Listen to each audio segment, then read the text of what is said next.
Salam Pancasila. Perkenalkan, nama saya Mutiara Van Gobel dari Universitas Samratulangi Manado. Saya mewakili teman-teman saya, yaitu dari Fakultas Ilmu Budaya, Prodi Sastra Inggris, dan dosen pengajar kami, yaitu Bapak Dr. Ivan Kawenel, SSMHOM. Nama saya Mutiara Sastra Gracia Sirwang, Diana Bawini, Saya Milka Kumayas, Novianti, Riviona Felix Pola, Kinarwa Timbang. Sebagai bangsa yang berdaulat, adil, dan makmur, banyak faktor yang mendukung Indonesia menjadi seperti sekarang ini. Salah satunya ideologi.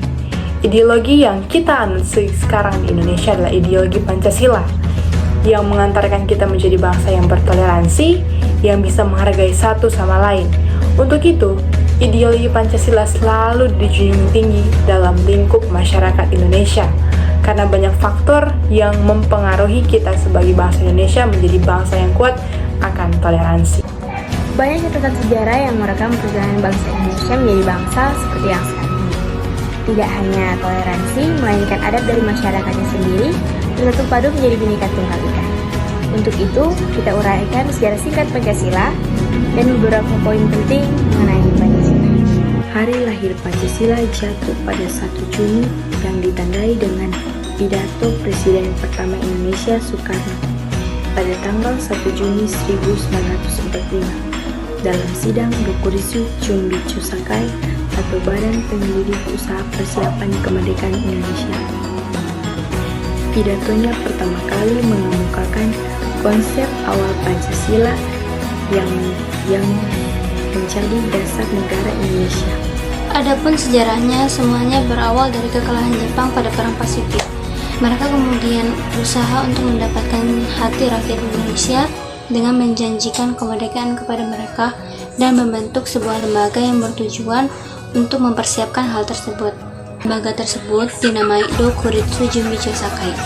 Dan pada sidang pertamanya di tanggal 29 Mei 1945 yang bertempatkan di Gedung Chosain atau sekarang dikenal dengan Gedung Pancasila, para anggotanya ini membahas mengenai tema dasar negara Indonesia.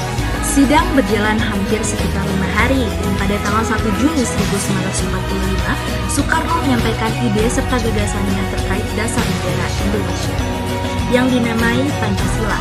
Panca artinya 5 dan sila artinya prinsip atau asas. Pada saat itu, Bung Karno menyebutkan 5 dasar negara untuk Indonesia, yakni sila pertama kebangsaan, sila kedua internasionalisme atau perikemanusiaan, sila ketiga demokrasi, sila keempat keadilan sosial, dan sila kelima ketuhanan yang Maha Esa. Untuk menyempurnakan rumusan Pancasila dan membuat undang-undang dasar yang berlandaskan 5 asas tersebut, maka Dokuritsu Chumbi Chosakai membentuk sebuah panitia yang dikenal sebagai Panitia 9, berisi Insinyur Soekarno, Muhammad Hatta, Adikusno Cokro Sujoso, Agus Salim, Wahid Hashim, Muhammad Yamin, Abdul Kahar Muzakir, Mr. A.A. Maramis, dan Ahmad Subarjo.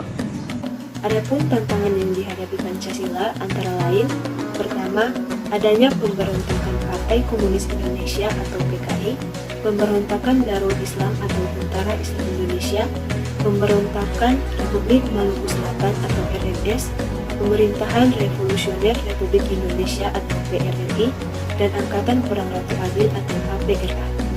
Kedua, perubahan bentuk negara dari Republik Indonesia Serikat menjadi Negara Kesatuan Republik Indonesia. Ketiga, upaya berbagai pihak yang ingin mengubah ideologi Pancasila menjadi ideologi lain. Salah satunya mengganti Pancasila dengan ideologi komunis. Tantangan ini mengakibatkan bangsa Indonesia, rakyat Indonesia tidak utuh dan tidak kokoh kembali karena kebimbangan yang mana yang harus mereka pilih dan mana yang harus mereka lewati.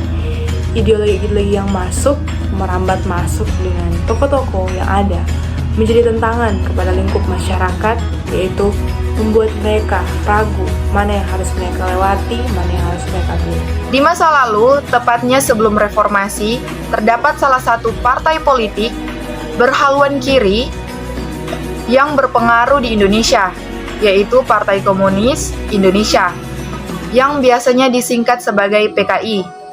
Nah, PKI secara historis melalui pemberontakan-pemberontakan terhadap bangsa dan negara mendedikasikan kehendak untuk mengganti dasar filsafat negara Indonesia, yaitu Pancasila dengan paham komunisme. Ancaman ideologi adalah sebuah upaya yang terjadi dan disebut dapat mengganggu ketahanan nasional suatu negara.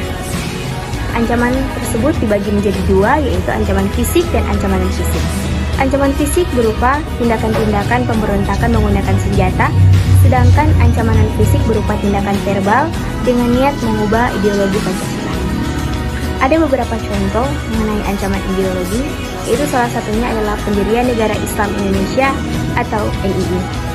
Setelah melalui beberapa proses persidangan, Pancasila akhirnya dapat disahkan dalam sidang PPKI pada tanggal 18 Agustus 1945.